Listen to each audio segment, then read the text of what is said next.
అందరికీ నమస్కారం. ఈరోజు మీ అందరికీ నేను వినిపించబోయే కథ మరో పార్వతి. రచయిత టి రామాచారి గారు. ఇక కథలోకి వెళితే, తన బల్ల మీద ఉన్న ఫోన్ మోగడంతో మోహన్ ఇంటర్నేషనల్ జనరల్ మేనేజర్ రిసీవర్ని అందుకొని రామ్మోహన్ హియర్ అని అంటే, అవతలి గొంతు గుడ్ ఆఫ్టర్నూన్ టు యూ. నేను గాంధీ హాస్పిటల్ నుంచి డాక్టర్ అరుణ్ అని మాట్లాడుతున్నాను. ఈరోజు ఉదయం ఎవరో ఒక స్త్రీని తీసుకొచ్చి మా హాస్పిటల్లో చేర్పించారు. ఇంతవరకు ఆమె అపస్మారకంలో ఉన్నారు. ఇంత క్రితమే తెలివి వచ్చి ఇప్పుడు కొద్ది కొద్దిగా మాట్లాడుతోంది. ఆమెది బొంబాయట. మీ పేరు చెబుతోంది. డాక్టర్ గారు, మీకు కావలసింది మరో రామమోహన్ అయ్యి ఉండవచ్చు. నేను మోహన్ ఇంటర్నేషనల్ అనే ఎక్స్పోర్ట్ కంపెనీ జనరల్ మేనేజర్ నండి. ఆ పేషెంట్ చెబుతోంది, ఈ కంపెనీ పేరే మోహన్ ఇంటర్నేషనల్స్, ఆర్పి రోడ్, సికింద్రాబాద్ నుంచే కదా మాట్లాడుతోంది. అవునండి. అయితే మీరు స్పెషల్ వార్డు రూమ్ నెంబర్ 6లో ఉన్న పేషెంట్ని కలుసుకోండి అని ఫోన్ పెట్టేసింది డాక్టర్. సాయంత్రం అవుతూనే హాస్పిటల్కి వెళ్ళడానికి బయలుదేరిన రామమోహన్కి తను చేసిన తప్పు ఒకటి జ్ఞాపకం వచ్చింది. ఏమంటే, డాక్టర్ అరుణ్ అని ఆ పేషెంట్ పేరు అడగడం మరచిపోయాడు. కానీ ఇప్పుడు దాని గురించి అనుకుని ఏం లాభం? తనిప్పుడు ఎలాగూ అక్కడికే వెళ్తున్నాడు. హాస్పిటల్ చేరుకుంటూనే స్పెషల్ వార్డుకు వెళ్ళి అక్కడి 6వ నెంబర్ గది తలుపు తడుతూనే కమిన్ అన్న మాటలు వినిపించాయి. లోపల బెడ్ మీద పడుకున్న వ్యక్తిని చూస్తే ఆమె తను ఎరుగున్న వ్యక్తిలాగే కనిపించింది.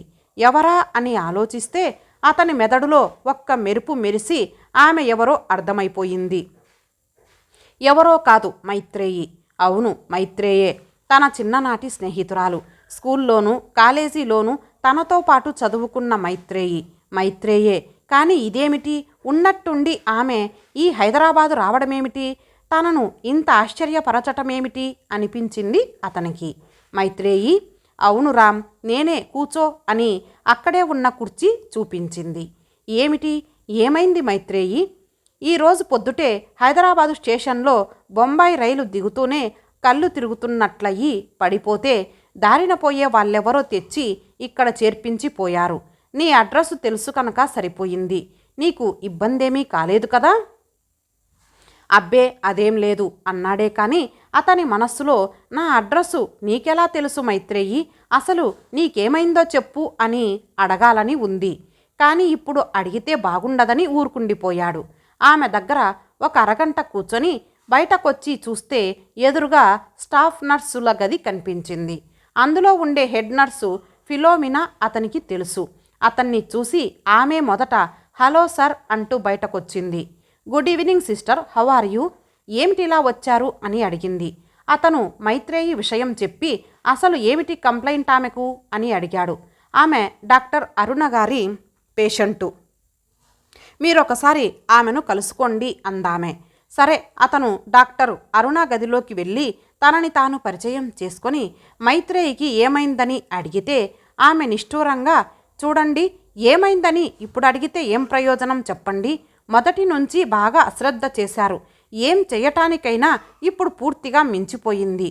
డాక్టర్, అసలు ఆమెకు లంగు క్యాన్సర్, చాలా అడ్వాన్స్డ్ స్టేజీ అంటూ స్టెథోస్కోప్ను మడిచి తన తెల్లకోటు జేబులో పెట్టుకుంటూ లేచింది. ఇక తను వెళ్ళాలన్నట్టుగా ఆమెకు థ్యాంక్స్ చెప్పి బయటకు నడిచాడు రామ్మోహన్. ఇంటికెళ్తుంటే అతనికి మైత్రేయి గురించిన ఆలోచనలే. ఏది ఏమైనా సాధ్యమైనంత వరకు ఈ విషయాన్ని రహస్యంగా ఉంచాలనుకున్నాడు. ఉన్న బలంగా చెప్పా పెట్టకుండా వచ్చి ఇలా రామ్మోహన్ని ఉక్కిరిబిక్కిరి చేయడం మైత్రేయికి ఇది మొదటిసారేం కాదు. ఇంతకు ముందు కూడా ఒకసారి ఇలాగే చేసింది. ఓ 10-12 ఏండ్ల క్రితం. అప్పుడు ఇలాగే ఉన్నట్టుండి అతని ఆఫీస్కు ఓ టెలిగ్రామ్ కొట్టింది. తను ఫలానా తేదీన హైదరాబాదు వస్తున్నానని, వచ్చి స్టేషన్లో కలుసుకోమని. ఆ టెలిగ్రామ్ చూసి అప్పుడు ఇలాగే ఆశ్చర్యపోయాడు అతను. ఆ టెలిగ్రామ్ ఇచ్చింది ఎవరా అని ఆలోచిస్తూ, ఎవరి మైత్రేయి? ఆమెను నేనెప్పుడూ చూసినట్టు లేదే.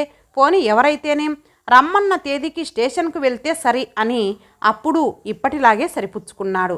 సరే, ఆమె రమ్మన్న తేదీన హైదరాబాదు స్టేషన్కు వెళ్ళాడు.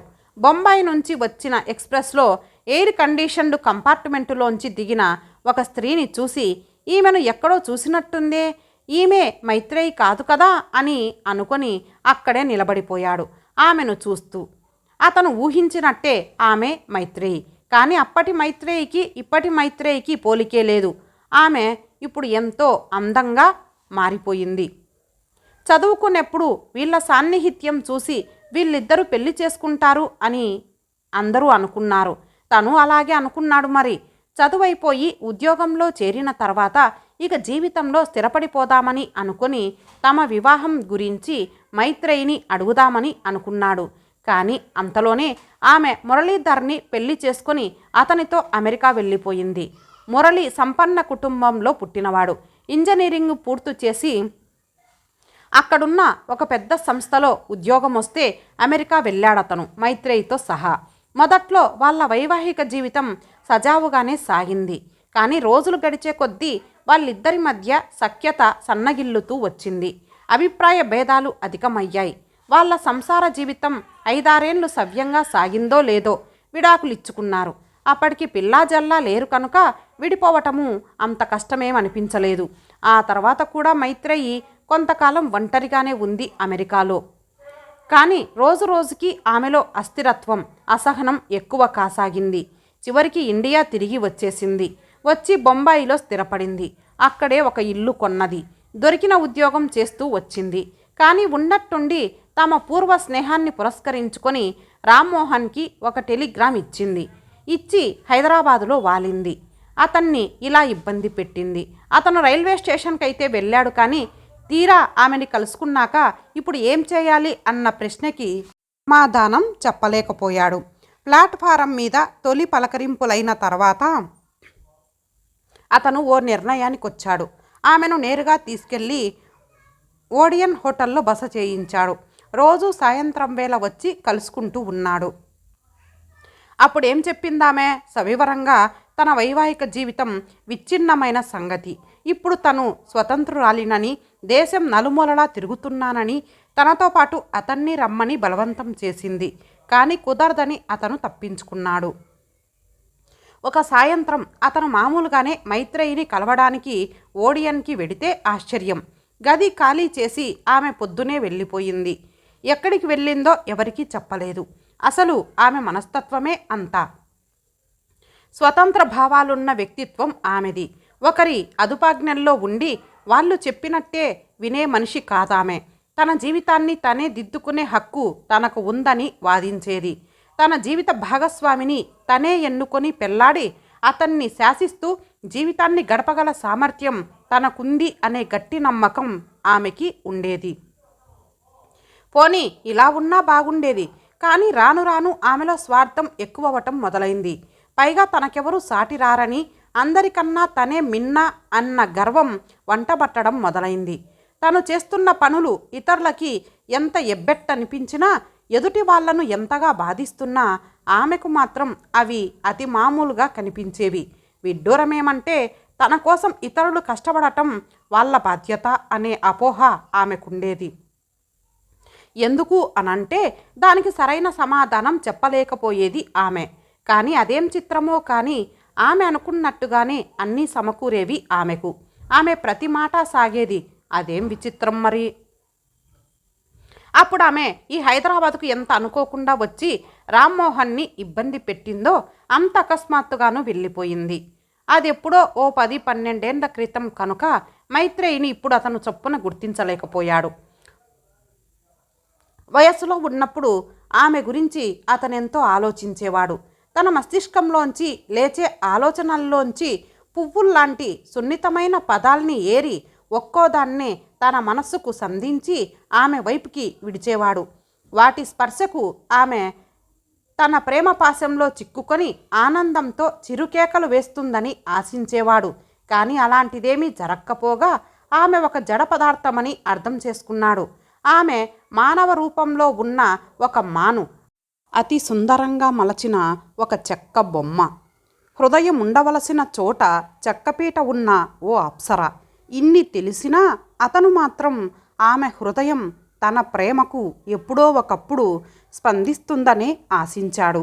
ఆమె హృదయంలో ఏమూలో రవ్వంత భాగమైనా సచేతనంగా ఉంటుందని, దానికి ప్రేమించగల శక్తి ఉందని, తను సంధించే ప్రేమ పుష్పాలు దానికి తాకి అది సచేతనం కాగలదని అనుకున్నాడు. కానీ అవన్నీ వమ్మే అయ్యాయి. ఆ రోజు కూడా రోజు మాదిరే రామ్మోహన్ హాస్పిటల్కి వెళ్ళాడు. అప్పటికే ఆమె తన కోసం ఎదురు చూస్తోంది. అతన్ని చూస్తూనే ఆమెకు తన మీద నుంచి ఏదో బరువు దిగిపోయినట్టనిపించి తేలికగా ఒక శ్వాస తీసుకుంది. అతను ఏమిటిలా ఉన్నారు అని అడిగితే ఆమె, నీతో ఒక ముఖ్య విషయం చెప్పాలి. నేనిక ఎన్నో రోజులు బ్రతకనని నీకిదివరకే తెలుసుంటుంది. ఈ విషయం నాకు తెలియదని నీవనుకుంటే అది నీ అమాయకత్వమే. అది సరే, ఇప్పుడు నీవు నా తుది కోర్కెను తీరుస్తానని మాటివ్వాలి. బొంబాయిలోని మహీంలో కృష్ణ అనే ఓ కుర్రాడున్నాడు. ఇప్పుడు నాకిక్కడ ఏమైనా అయితే వాడితోనే నాకు కొరివి పెట్టించాలి. ఇదిగో వాడి అడ్రస్సు అని ఒక కార్డు ముక్కని అతనికి అందించింది. రామ్మోహనరావుకి ఆశ్చర్యమేసింది. తను చనిపోతానని ఈమెకు తెలుసా? ఈమెకెంత గుండె నిబ్బరం! చనిపోతానని తెలిసి ఎంత ధైర్యంగా ఉందీమే! పైగా తన దహన సంస్కారాలు ఫలానా వాడే చేయాలి అనే వింత కోరిక కోరడమేమిటి? అయినా ఎవరా కుర్రాడు? వాడు ఈమెకేమవుతాడు? అతని మనస్సులో ఇన్ని ఆలోచనలు ఉన్నా పైకి మాత్రం మీకేమీ కాదు, మీరు అనవసరంగా ఎక్కువగా ఆలోచిస్తున్నారు. అయినా మీ మాటను నేనెప్పుడు కాదన్నాను? మీ ఇష్ట ప్రకారమే చేయిస్తాను. కానీ మీరు కొంచెం విశ్రాంతి తీసుకోండి. మరలా రేపొచ్చి కలుస్తాను అని లేచాడు. మొదటి నుంచి మైత్రేయి తనని ఎంతో చనువుతో ఏకవచన ప్రయోగం చేస్తూ పిలుస్తున్నా అతను మాత్రం మర్యాదగా మాట్లాడుతూ ఆమె గౌరవాన్ని నిలుపుతూ ఉన్నాడు. ఎందుకో గాని ఆ రోజు అతను లేచి వచ్చేప్పుడు ఆమె చప్పున అతని చేయి పట్టుకొని అతని కళ్ళలోకి దీనంగా చూసింది. ఏదో చెప్పబోయింది కానీ పెదాలు వణికి ఒక్క మాట కూడా బయటకు రాలేదు. మరో చేత్తో అతని ముంజేతిని తడుతూ రామ్ అని అన్నదే కానీ తను చెప్పాలనుకున్నది మాత్రం చెప్పలేకపోయింది. తన కళ్ళలోకి గుచ్చి చూస్తున్న ఆమె కళ్ళలో ఎర్రటి జీరలు, ఏదో భయం, నిస్సహాయత. హృదయంలోంచి పైకి తన్నుకొచ్చిన నీళ్లు కనుకొలకుల్లో ఆగిపోయాయి.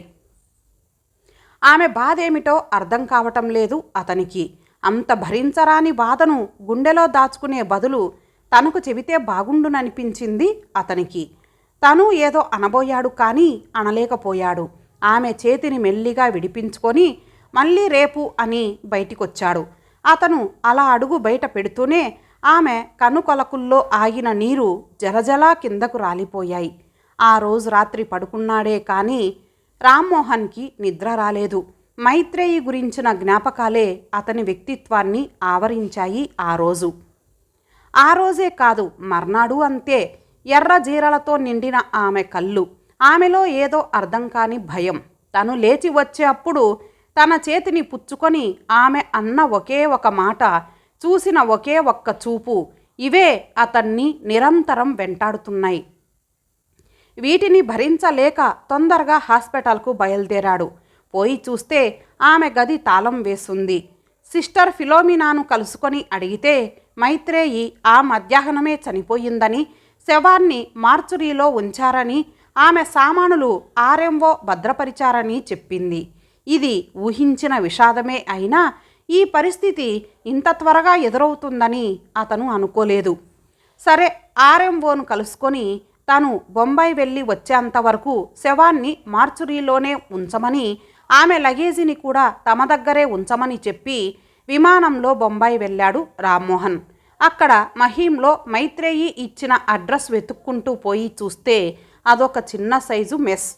అందులో ఉన్న కృష్ణ అనే అబ్బాయిని కలుసుకొని అతనికి మైత్రేయి గతించిన విషయం చెప్పి హైదరాబాదు వచ్చి ఆమె దహన సంస్కారాలు చేయమంటే వాడు మైత్రేయి తనకు సవతి తల్లి అని, ఆమె బాధ్యత తనకేమీ లేదని, తను రానని చెప్పేశాడు.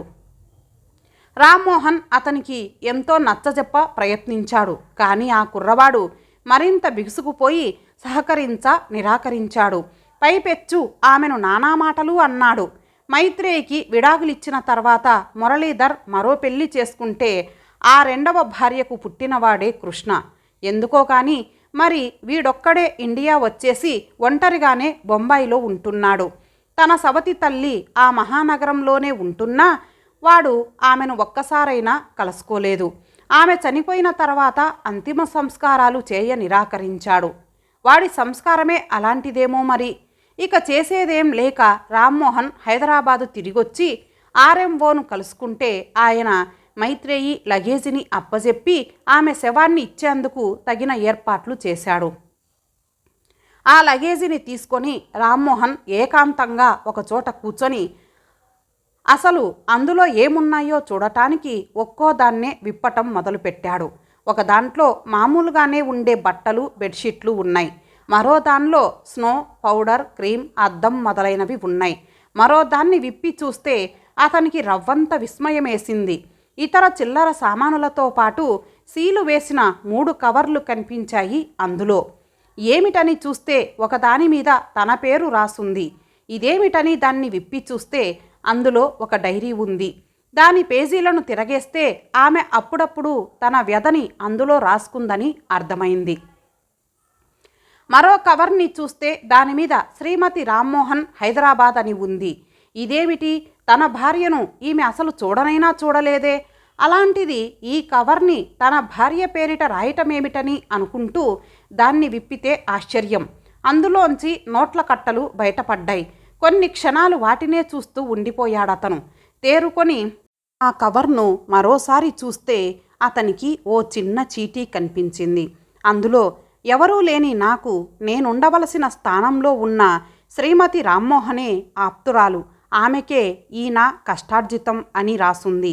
అతను ఆఖరు కవర్ని విప్పితే అందులో ఆమె రాసిన వీలునామా ఉంది. దాన్నతను అక్కడక్కడా చదివితే అతనికి మరింత విస్మయమైంది. బొంబాయిలో ఉన్న తన ఇంటిని కృష్ణ పేర రాసుంది. నిజంగా అతనికి మైత్రేయి మనస్తత్వమే అర్థం కాలేదు. ఈ అర్థం లేని పనికి ఆమె మీద అతనికి కోపం కూడా వచ్చింది. తనంటే ఇసుమంతైన గౌరవం లేని సవతి కొడుకు పేర తన ఇల్లు రాయటమేమిటని ఆశ్చర్యం వేసింది. నా భర్త కొడుకు ఎవరికి పుట్టినా నా కొడుకే, అందుకే ఈ ఇల్లు వాడికే అన్న ఒక చీటీ ఉంది ఆ కవర్లో. అర్థం లేని వాదం అనిపించింది అతనికి. హాస్పిటల్ వాళ్ళు శవాన్ని అప్పచెప్పేసరికి సాయంత్రమైంది. అంతకు ముందే చెప్పి ఉంచడంతో శవం శ్మశానం చేరేసరికి అక్కడ అన్నీ సిద్ధంగా ఉన్నాయి. ఆమె చితికి తానే చిచ్చు పెట్టక తప్పలేదు అతనికి. ఒక విధంగా మైత్రేయి ఇప్పుడొక అనాథే. అనాథ ప్రేత సంస్కారే కోటి యజ్ఞ ఫలం భవేత్ అని మనసులోనే అనుకొని చితికి నిప్పంటించాడు. చితిలోంచి లేచే మంటలు అధికమై పైకి లేస్తుంటే వాటిల్లోంచి వస్తున్న నల్లని పొగ అతన్ని చుట్టేసింది. నాలికలు చాచుకొని పైకెగస్తున్న మంటలకు మైత్రేయి శరీరం ఆహుతి అయిపోతుంటే తన చేతులతో ఆమెను తనే స్వయంగా పంచభూతాలకు అప్పగిస్తున్న అనుభూతి కలిగింది అతనికి. బ్రతికినన్ని రోజులు మైత్రేయి ఒక రంగు బొంగరంలా తిరిగింది. ఒక చోట నుంచి మరో చోటకు పిచ్చిదానిలా పరిగెత్తింది. పరిగెత్తి అలసిపోయి ఒకచోట కూర్చున్న తర్వాత మళ్ళీ ఏదో జ్ఞాపకం వచ్చిన దానిలా మళ్ళీ పరిగెత్తేది. ఏదో ఒక మూలన తన పనేదో మిగిలిపోయినట్టు, తన కోసం ఎవరో ఎక్కడో ఎదురు చూస్తున్నట్టు భ్రమపడేది. ఇలా తిరిగి ఆ రంగుల బొంగరం కింద పడిపోయింది. ఇప్పుడు ఈ చితికి ఆహుతైపోతోంది. పంచభూతాల్లోంచి వచ్చిన శరీరం మళ్ళీ పంచభూతాల్లోనే కలిసిపోతోంది. రామ్మోహన్ ఆమె వస్తువుల్ని ఒక్కొక్కదాన్నే తీసి ఆ చితిలో వేయటం మొదలుపెట్టాడు. ఒకదాని తర్వాత మరొక వస్తువును చితిలో పడేస్తున్న రామ్మోహన్ చేతికి మైత్రేయి డైరీ అందింది. దాన్ని అందులో పడేయబోయి యథాలాపంగా దాన్ని తెరిచి చూశాడు. ఒకచోట నేను జీవితంలో చేసిన అతిపెద్ద తప్పిదం రామ్మోహన్ని కాదనడం అని ఉంది. కొన్ని పేజీలు తిరగేస్తే అక్కడ ఎంత వద్దనుకున్నా ఈరోజు రామ్మోహన్ జ్ఞాపకం వస్తున్నాడు అని, మరోచోట పార్వతే దేవదాసు దగ్గరకు వెడితే అని ఉంది. ఇలా తను ఆమె డైరీని చదవటం అతనికే నచ్చలేదు. ఆమె జీవితంలో ఏ కొద్ది కాలమో తప్ప ఆమె బాగోగుల్ని గురించి తనెప్పుడూ పట్టించుకోలేదు. అసలు ఆమె ఎక్కడున్నది తనకు తెలియదు. మరిప్పుడు ఈ డైరీ చదివి ఆమె రహస్య జీవితంలోకి తొంగి చూసే హక్కు తనకెక్కడిది? లేదు. తనకు ఆ హక్కు లేదు.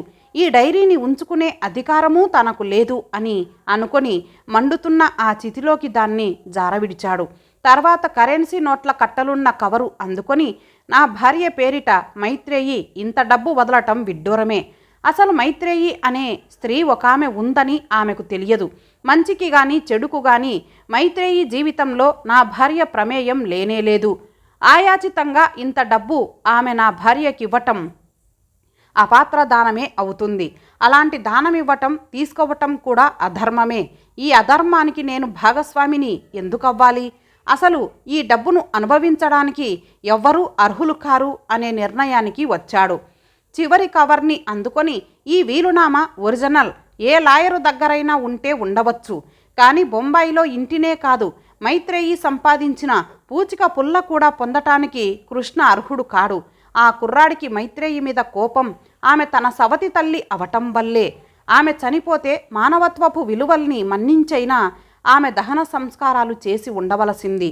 కానీ మూర్ఖంగా నేనన్న ప్రతి మాటను వ్యతిరేకించి నాతో రావడానికి నిరాకరించాడు. చదువుకొని సంస్కారవంతుడైన గుణాలేవీ కనిపించలేదు అతనిలో.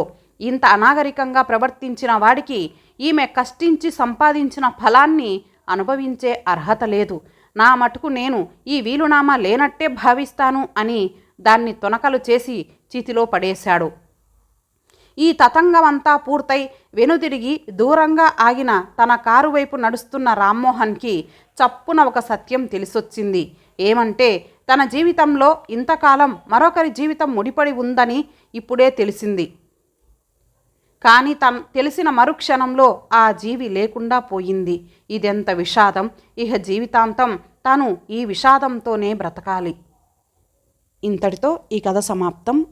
మరొక మంచి కథతో కలుద్దాం. అంతవరకు సెలవు. నమస్తే.